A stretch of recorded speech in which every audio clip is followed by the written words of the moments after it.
आपने बहुत बार अपने खुद के बारे में रियलाइज़ किया होगा कि आप पढ़ाई के लिए बैठते हो बट आपसे कोई एक्शन नहीं होता या फिर पढ़ाई नहीं होता। ऐसा क्यों होता है? कभी आपने खुद से ये क्वेश्चन पूछा है? इसके पीछे क्या रीज़न है, क्या वजह हो सकती है? तो हम इस चीज़ को डिस्कस करने की कोशिश करेंगे आज। नॉट ओनली अबाउट स्टडीज़, ऐसी बहुत सारी हमारी लाइफ में चीज़ें होती हैं, हम डिसाइड करते हैं बट हमसे वो एक्शन नहीं हो पाता।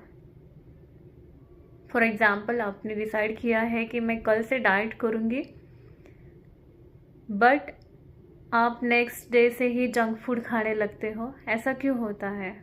ऐसा क्यों होता है कि हम बहुत बार सोचते कुछ है, हमारा एटीट्यूड कुछ और होता है बट हमारे एक्शन कुछ और होती है। ऐसा क्यों होता है? ये सिंक्रोनाइज्ड बिहेवियर क्यों नहीं होता हमारे अंदर? तो इसके पीछे की वजह है आपका एटीट्यूड। तो चलिए हम समझते हैं कि एटीट्यूड होता क्या है। देखो, अगर आप एटीट्यूड के स्ट्रक्चर की बात करोगे, अगर हम इसे और भी ज़्यादा थ्योरेटिकल समझने की कोशिश करेंगे, तो सबसे पहले हम एटीट्यूड का स्ट्रक्चर समझते हैं। क्या स्ट्रक्चर होता है एटीट्यूड का? यहाँ पे देखो, एटीट्यूड का कैब मॉडल हम लागू करते हैं, CAB cab model. C means cognitive, A means affective and B means behaviour.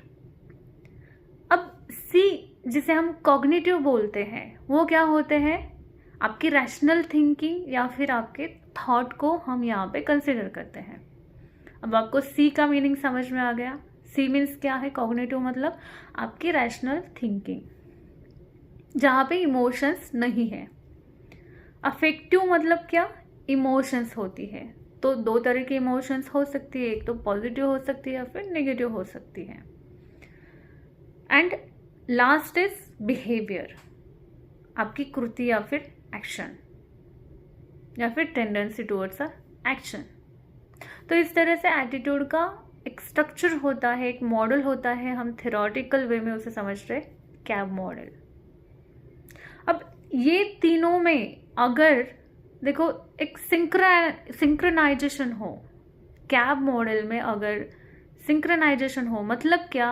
आप जो सोच रहे हो, आपके जो इमोशंस हैं और आपकी एक्शन, इन तीनों में अगर एक रूपता हो, इंटीग्रिटी हो, तभी आप जो सोच रहे हो वो भी आपके एक्शन में आ जाएगा। हम पॉजिटिव एटीट्यूड कब बोलते हैं? जब आपका कॉग्निटिव मतलब आप जो सोच रहे हो, आपके जो इमोशंस है उस चीज को लेके, पर्टिकुलर चीज को लेके इमोशंस भी सेम है। तो अगर ये दोनों सेम है तो आपके बिहेवियर से भी सेम बाहर निकलेगा उस चीज को लेके, positive. For example, good health. आपका थिंकिंग क्या है अबाउट गुड हेल्थ? अच्छी होनी चाहिए, राइट? हेल्थ कॉन्शियस होना चाहिए सबको, ये सोचते हैं हम, राइट? हमारी हेल्थ क्या है? हमारी संपत्ति है, राइट? अब आपके इमोशंस भी उसको लेके सही है कि गुड हेल्थ होनी चाहिए, पॉजिटिव हो आप। अब आप पॉजिटिव एटीट्यूड रखे, डाइट प्लान किया है, एक्सरसाइज करने के बारे में सोच रहे हो, और वही चीज़ें अगर आपके एक्शन में भी आती है, दैट मीन्स आपका हेल्थ को लेके पॉजिटिव एटीट्यूड हो गया। बट इन तीनों में से अगर एक भी जगह पे आपकी गड़बड़ी होती है तो आपका नेगेटिव एटीट्यूड है। मतलब आपका सोच सही है, आपका कॉग्निटिव सही है, आप सोच रहे हो गुड हेल्थ होना चाहिए, आपका एटीट्यूड भी आपने डेवलप किया गुड हेल्थ होना चाहिए, बट आपके एक्शन से कुछ आ नहीं रहा। आप जंक फूड खा रहे हो, एक्स्ट्रा कैलोरीज इनटेक कर रहे हो, तो ये क्या हो गया? पॉजिटिव एटीट्यूड बोल सकते हैं कि हम इसे नहीं बोल सकते, क्योंकि इन तीनों में से जो भी ये मॉडल हम समझ रहे हैं, इनमें सिंक्रोनाइजेशन है ही नहीं है। तो ऐसी चीज़ें देखो, आप जब पढ़ाई के लिए बैठते हो ना, तब होती है।